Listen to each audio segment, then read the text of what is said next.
Welcome to the BumbleKast. I'm your host, Ian Flynn, the BumbleKing, and joining me as always is my Bumble co-host, Kyle, JCRB Krause. Hello. Welcome to Friday.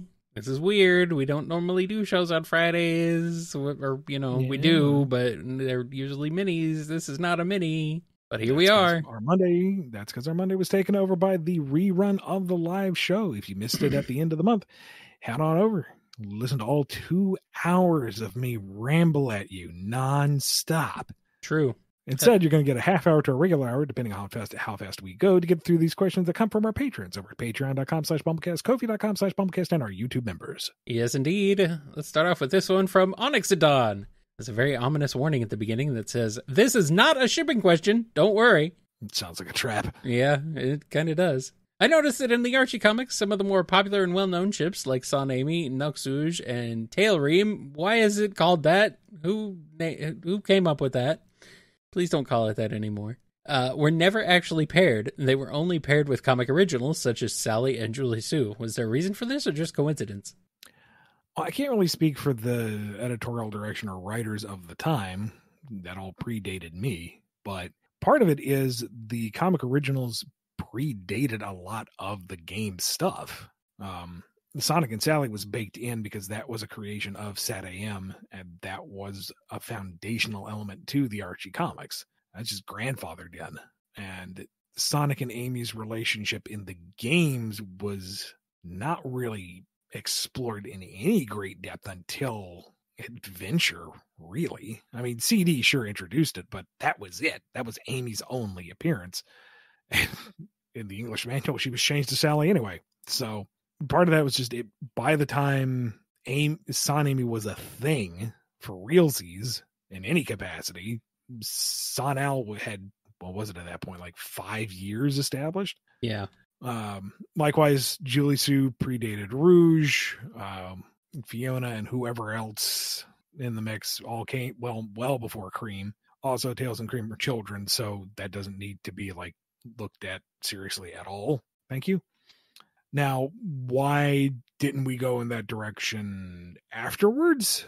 Well, and largely because it had been established. Like, folks were comfortable with Knuckles and Julie Sue as a pairing, and the Knuckles and Rouge pairing was iffy. Like, SA2 definitely planted some seeds, but it hasn't really been followed much at all since then. There's been teases on occasion, but there's not a lot to build off of there. Or there's plenty to build off of. There's not a lot to validate it, I guess. Or not enough to have it supersede. And the opinions of Son-El versus Son Amy is legendary. There's nothing more I can bring to that discussion that's new. So basically, the reason why is that's just how the narrative evolved over the years and the way the franchise changed and grew over time. Yeah. Alrighty. Here's one from Peacock Queen. Some believe that Amy's fortune cards are proof that Sonic and Amy and Silver and Blaze's shippings are canon. Mostly because for the King and Queen thing, I don't believe it, because Shadow and Rouge are also King and Queen in those cards. Could you clarify for me what mentality and intention did you guys have when choosing the roles of the characters for those cards? Shipping was not considered at all. I will say that point blank. I knew it would happen. Yes. But that's unavoidable. If 2 characters are in the same room next to each other, people are going to ship them. I cannot fight that tide. But with the fortune cards, I wanted to try to theme it to the recognized teams, Team Sonic, Team Dark, and so forth, where it made sense. And looking at the meanings of the cards, if the characters could fit into those roles in reasonable ways, I'd go that direction. Quite happily, everything lined up rather easily. And so I was able to keep a lot of the thematic groupings together. But the shipping was not remotely one of the considerations. And Rabbit Haver has a question. Shadow officially becomes adopted as Maria's service animal. What patches does she put on his cute little vest, and how does he customize it himself? I mean, she's got like fun little stickers that she's made to commemorate the different wings of the Ark, and her favorite subjects in science class, and little buddy stickers she has of her and Shadow, and He's made sure that there's at least 17 tactical pockets for different forms of weapons and ammunition. Of course. Also snackies if she gets hungry and tissues if she has a runny nose. What about snackies if he gets hungry? He's the ultimate life form. He never gets hungry. Sure. Here's one from Reckons.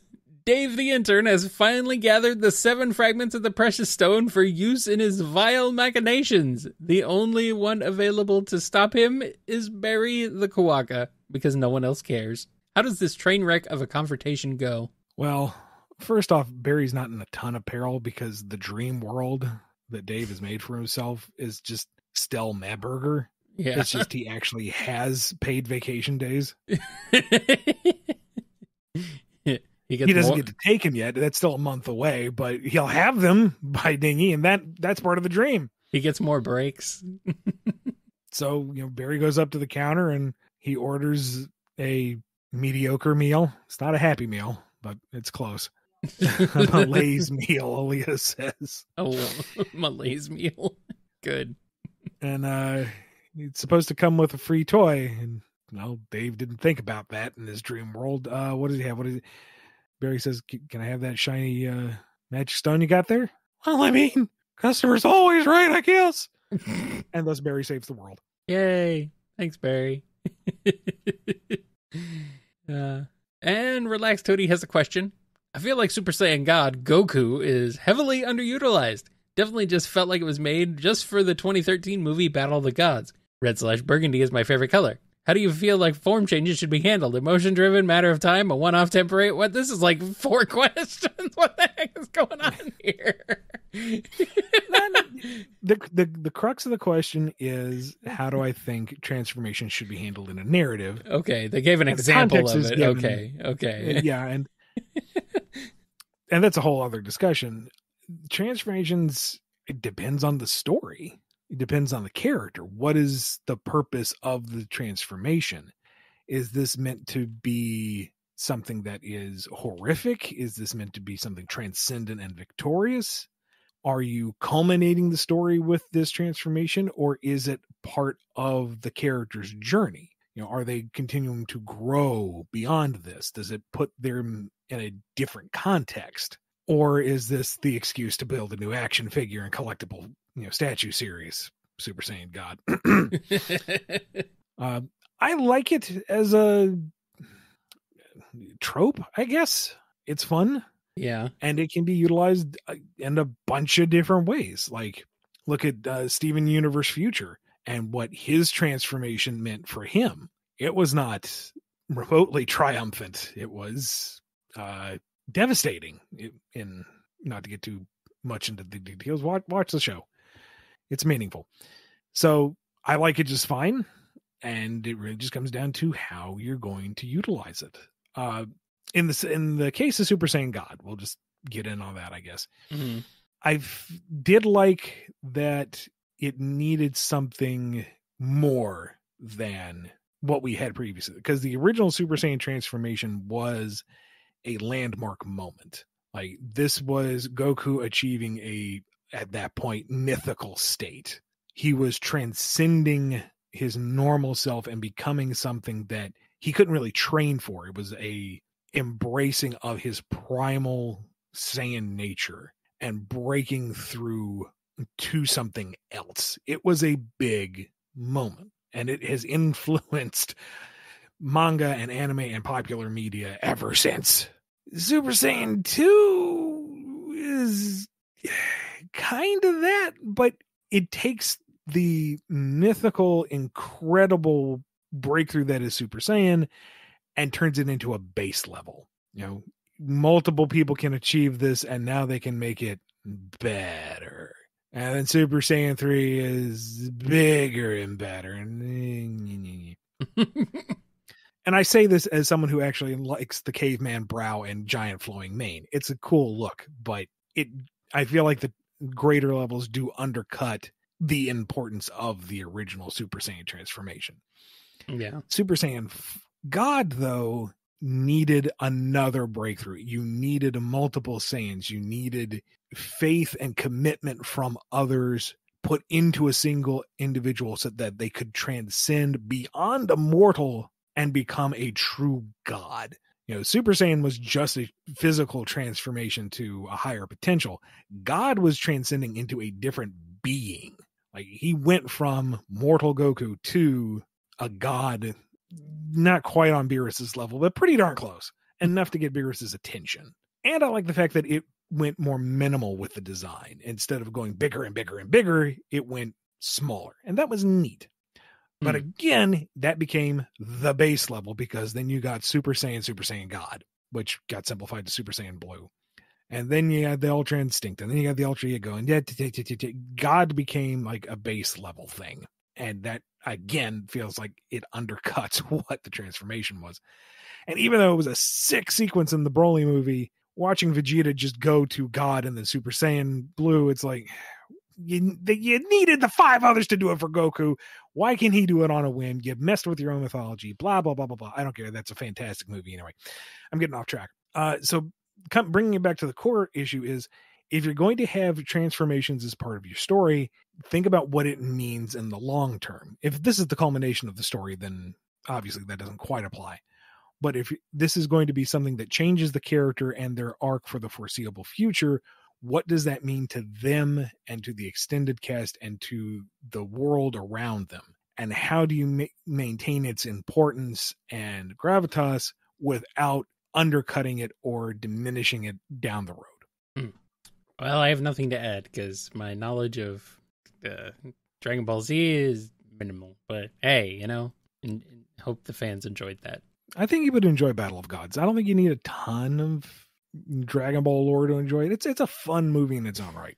I got a little bit of it from DBZ Abridged. Does that count? Yes, we will count that. Okay, good. And Saturn Flicky has a question. Metal Sonic's Sonic channel profile says he's constantly being improved. With this in mind, was the Sonic CD era Metal Sonic necessarily superior to the Mecha Sonics in all ways? There's no overlap in their movesets after all, and Metal didn't even have a spin attack until the 2000s. Different tools for different jobs. Like, are you going to say a screwdriver is a superior tool to a hammer? I mean, I don't know. You can use a screwdriver as a hammer in a pinch. It's not going to do as but well. It's not going to work as well. But the hammer is more fun to use. Granted. And Metal Sonic is more fun than Mecha Sonic in some ways. But point is, they're different models that achieve different results. So saying Metal Sonic is inherently just superior, I think misses the point. They're apples and oranges. Mm-hmm.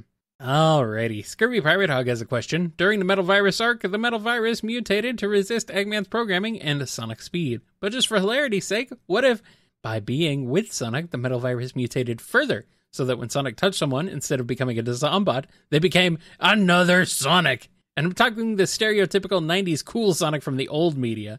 How would that story go now? Horrifying. I would find a way to make it horrifying. It'd be obnoxious. Even Sonic would be very annoyed with himself. It's like, this is what I was like? Ah! And I'm imagining it's all the same shape, but it's different sizes. So, the Vector Zombot would be a very tall Sonic. Oh, it's always Boom Sonic. It's all the different colors. It's just the same general shape. And, sure, they're spouting 90s one-liners, but it's without context. It's just things that are being said. It's being regurgitated mindlessly. It's more like an animal howl than it is a catchphrase. Just saying, let's juice, way past cool, up, over, and gone, blah, blah, blah. Big oof! Big oof. Gotta go fast! Terrifying. Oh, no. Oh, we don't need all these Sonics. This is too many Sonics. We should be limited to one or less. A couple people huddled up in the remains of a building hiding as the shadows march past the window until finally one of their heads just smashes through. Got a speed, kid. You said shadows, but I think you meant Sonics. Well, shadows of the Sonics. Oh, okay. Okay. Noun, not proper noun. Okay. Lowercase s. Okay. Oh, no. Oh, no. Oh, and also, oh, yes, it'd be hilarious. Although Sonics have their limit right here. And Sleepy has a question. It gets lonely up on Angel Island, and Knuckles is willing to do something drastic to change that. For the first time on Angel Island, Knuckles becomes a real estate developer / urban planner. How well does it work out?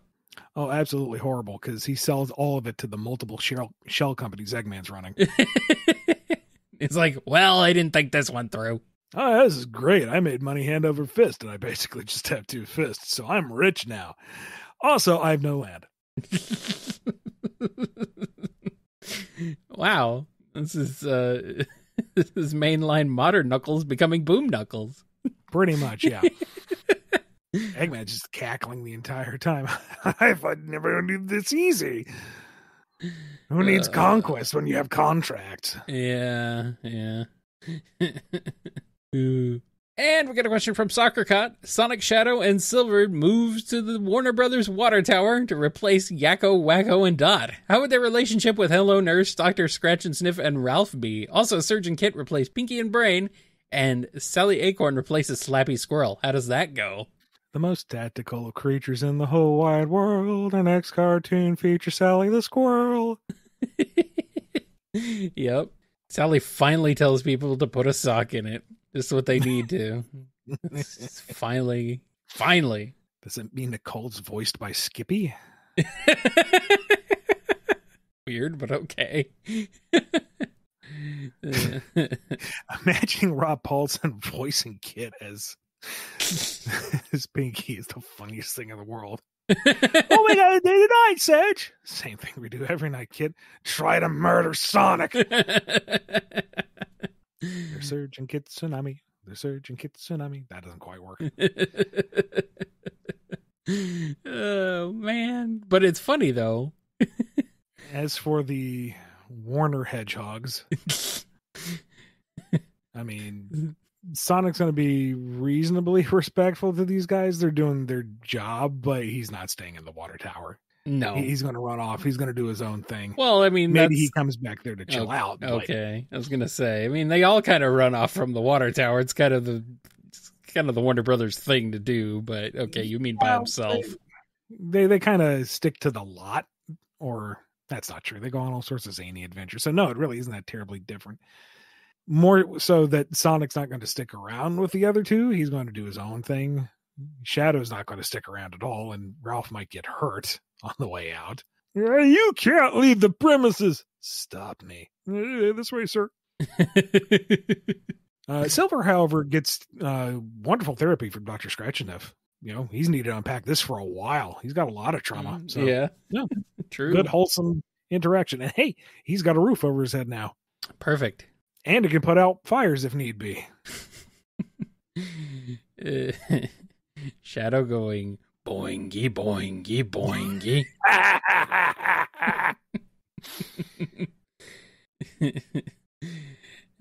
Sonic Sword Fighter has a question. It turns out there was one boss on the Starfall Islands that Sonic forgot to deal with, and it's the deadliest enemy besides the end, Titan Tails. What would this boss battle be like? If you played it right, it actually could be kind of spooky. Like, if he's just this massive form that isn't just relegated to an island, but kind of like emerging over the horizon. Like you're ascending through the clouds just to reach his face to talk to him.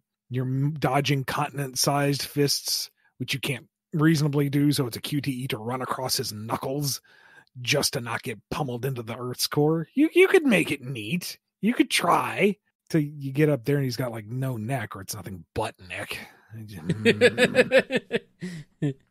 He is the neck. Yeah. But, try to put a different spin on it so that it isn't just Supersonic beating the ever-loving crap out of something. He's trying to talk Titan Tails down for reasons, and the fight is more about surviving this onslaught while the dialogue plays out and he talks Tails down into depowering to his normal self. Mm-hmm. All right, next question before we take a break is from none other than Spoiler 1001. What would happen if someone keyed Fang's Marvelous Queen? He takes the title of sniper out of retirement for a bit. Oh, boy. Who would be dumb enough to do that? Bean. Oh, no. Poor Bean. He's just trying to have some fun. Why would he do that? Sonic would do it on purpose, wouldn't he? I can imagine this being a threat. Like Fang has all the emeralds, or he's got like Amy and Tails all tied up, and Sonic just goes, all right. As he leans against the Marvelous Queen and takes out a key and just ever so slightly taps it against the paint. Don't you do it! I'm gonna do it. Don't you do it! I'm gonna do it. I'll let him go. You let him go. Don't hurt her. She's innocent in all this. You're the one who started it, buddy. You can end it. Let him go. Yeah. Yep. Silly. Funny, but silly. Just like this show. I don't know if this show is all that funny, but I mean, you can argue that in the comments down below during this break.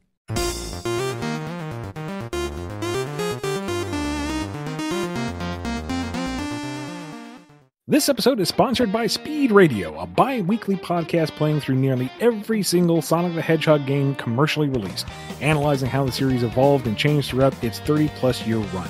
They go in-depth and chat about the development history, mechanical innovations, and level-by-level breakdowns of each game, with their own sense of humor sprinkled throughout. Speed Radio is available wherever podcasts can be found and through their website, speedradio.fireside.fm, for those who wish to download the episodes directly. This ad is sponsored by Daniel H. He'd like to introduce you to Miss Kelsey Reed. She's an ambitious local filmmaker, actor, with dreams of starting her own YouTube studio. He's seen what she can do with a little budget and can't wait to see what she'll do with an even bigger one. Attached is a link to her GoFundMe page. She's got a little money in, but could use a little bit more. He's eternally grateful for those people who have believed in her and would like to boost those that have dreams too. Give the link a read over if you please, and he thanks you for your time. Link will be in the description of the episode below. We're back. We have a question from Spyro James. Nightmare scenario. Now, if you don't remember from Last Airbender, look up Hannah of the Southern Water Tribe. What if Kit got training from Hannah? How scary would things get? Blood bending. Oof. That would be bad. That would be bad news bears. Now, the thing is, Kit can only control the water coming from his pack. That's by design. Mm-hmm. But if one were to infuse water from said pack and maintain the current into a target and mix it with the individual's fluids. You know what? This is a family show. Yeah. We were already kind of pushing the boundaries with metal fires. Let's not explore this further. Yeah, let's not. Also, the character's name is Hama, not Hannah, but that's what was written, so that's how I read it.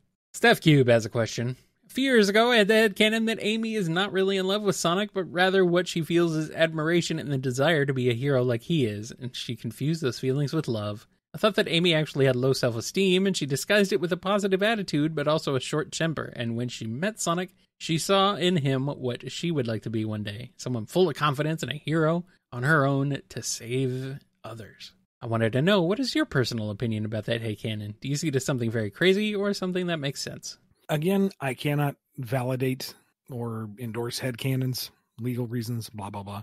And that already hits a lot of points that are kind of already mostly there. So if that makes sense to you, then I'm happy for you and I will not argue against it. Mm-hmm. Next up, we have a question for you, Kyle. Uh-huh. This one comes from Superior Pizza. I have a question for Kyle. In a previous BumbleKast, Ian talked about wanting an entire diorama of Green Hill Zone. Kyle, does Ian not know Lego exists? Or there are specific Sonic-themed series of Legos that he can easily build the diorama himself? Why are you not asking me this? This seems a little passive-aggressive, Superior Pizza. This is because Ian is dumb. No, I'm kidding. No. I forget truthful? When this was asked. Truthful. No, you were not dumb. You were smarter than me, so we'll go with that. Low bar, but you know. Anyway, I I forget when this came up, but did the Sonic Lego sets exist at the time? Did I mention it when we were doing that? I don't remember. This seems like it was a very long time ago, maybe. Or do you want like a non-Lego version? You want like a real, like an actual toy diorama version? Yeah. Like, nothing against Lego. There's some pretty impressive sets, but it looks Lego. Yeah. It is decidedly Lego. I want like what we had in the 90s, like the Ninja Turtle sewer play set. Or the Technodrome, or like the actual Mirage out of Silverhawks. I want the actual physical, looks like you are there thing for the action figures that don't have little nubbies all over them to do little adventures in. Yes, I think that's what you were more talking about, even if the Legos did exist at the time. But. Yeah, and even if they didn't, you can get creative with Lego. You can build whatever you bloody well want. Pretty much. I mean, that's how those sets came to be to begin with. But that's Lego. I don't want Lego. I want pure Sonic. Uncut Sonic. Does Ian know? Is he stupid? Does the Jonkler know? The Cyberspace Coco has a question. Hey, Ian, I have your favorite kind of question. A crack shipping question. Kyle, please pause so Ian can audibly groan. Oh, I appreciate that. Now, for this pairing, we have Bean dating a literal World War II era Yamato-class battleship that he calls Susan. Bean is attracted to Susan's shininess and explosiveness. How do Fang and Bark react when Bean brings his new girlfriend to meet them over for dinner? Bark is both terrified and impressed that he got that so far ashore. That he got it through the door. Fang is ecstatic because this idiot just brought them a World War II era Yamato-class battleship.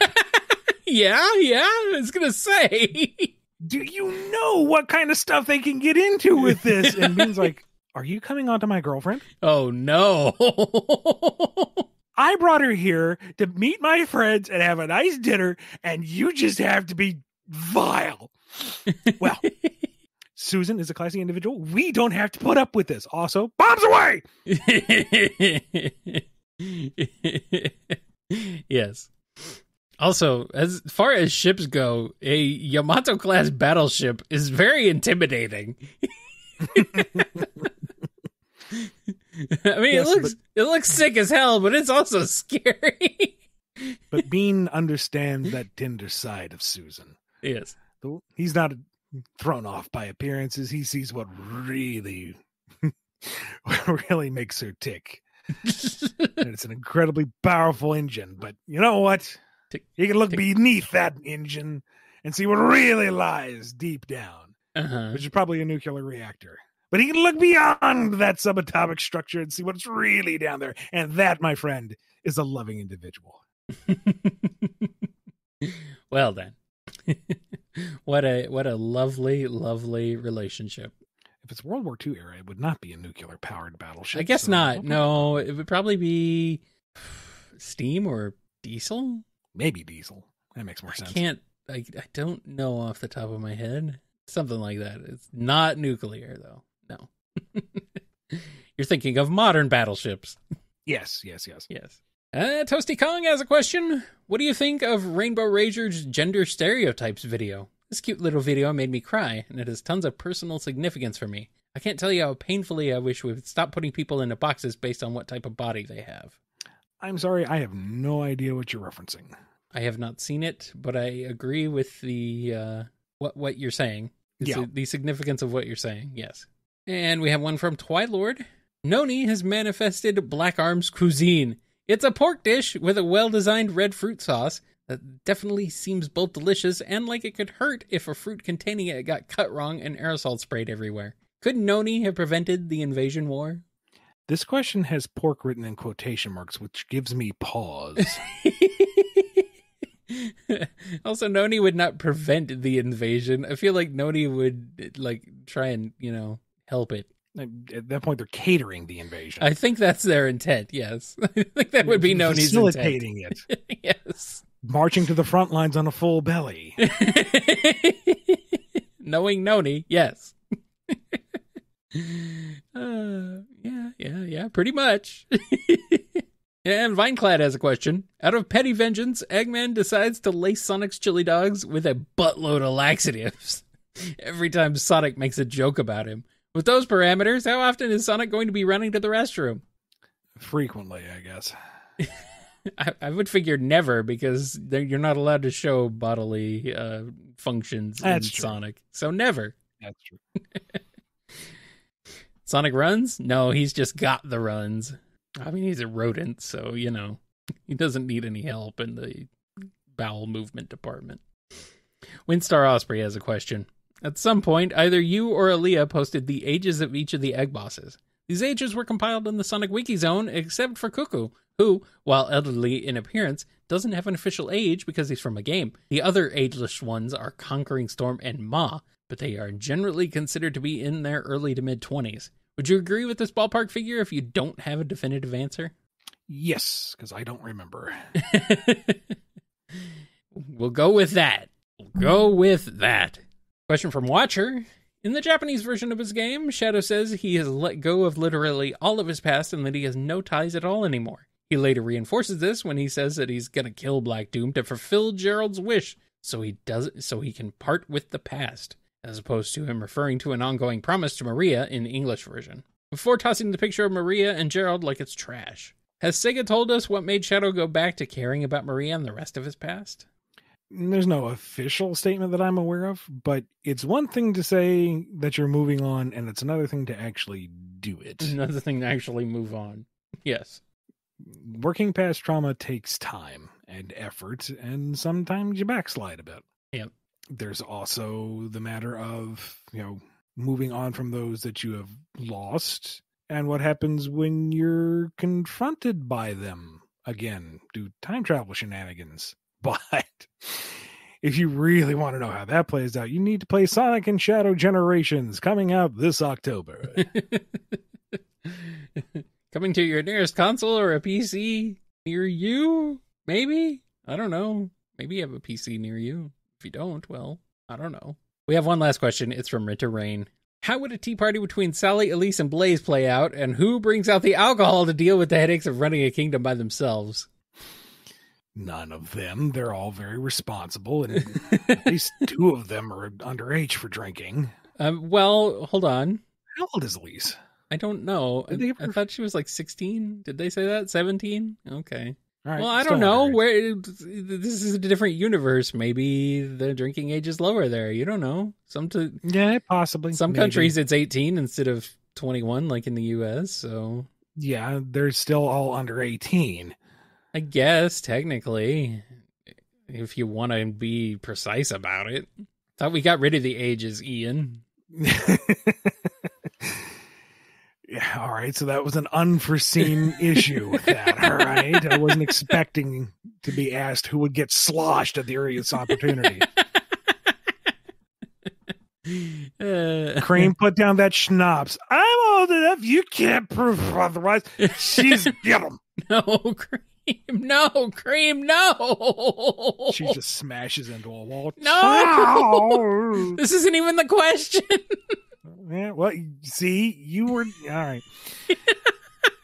And it would be a lovely tea party, get together, commiseration event, because they're all very proper ladies who have been raised to be dignified royal individuals, and they all have baggage, but they all open up with each other and are stronger for it. It's a good, wholesome, self-actualizing time between them. Also, yes. Crumpets.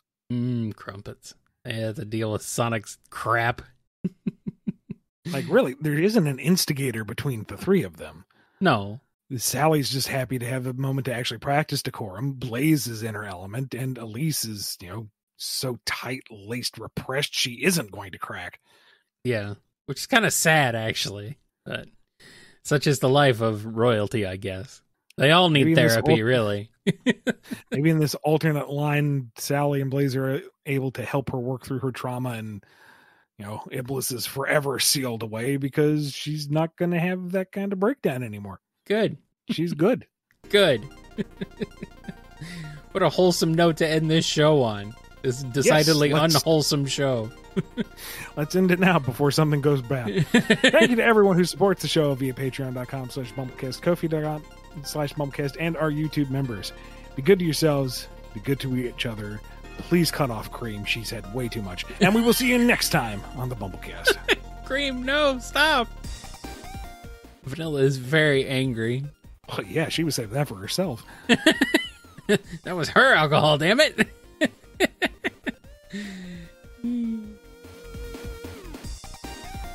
You've been listening to the BumbleKast, a co-production of BumbleKing Comics and the KNGI Network. Original theme music composed by Ken Coda Snyder. Remixed intro by T-Lopes. Find out more information, along with podcast feeder links, MP3 downloads, and more at bumbleking.com and kngi.org.